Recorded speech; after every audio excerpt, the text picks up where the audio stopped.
crush ko si Ren. Uy, crush ko din si Rio. What if mag-double date tayo ni Alex sa Ren? O sige!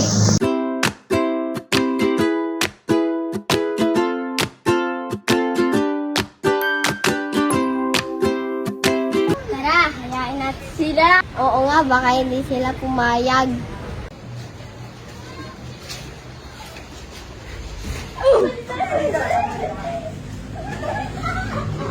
Pwede ba mo alis yung double date?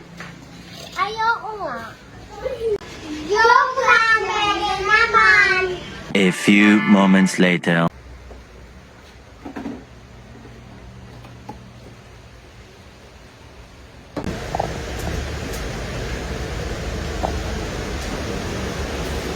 Uy, saan ka pupunta? Wala ko, lalabas ako po. Igagala na, pipit-pitin ko ka.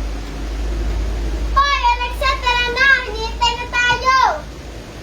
Ay, ikaw, saan ka na naman lalay? Pipit-pitin mama. Uy, ang ingay mo, parang tanga! Ano naman sila ang bagay nila? Oo nga, chat mo nga! Sige.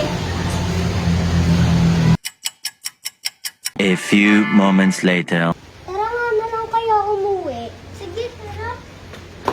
Kailan hindi tayo susuputan. Pwede ba tayo mag-usap? Pag-alagala ka kasi. Pupunta na akong abroad dahil wala na tayong makain. Ba't mo ako iiwan? Nag-iisa nga na lang ako sa bahay eh. Wala tayong magagawa. Bahay mo na. Ginawa na ako ng kuya mo eh. Pati kaya mo naman na siguro sarili ko puro ko.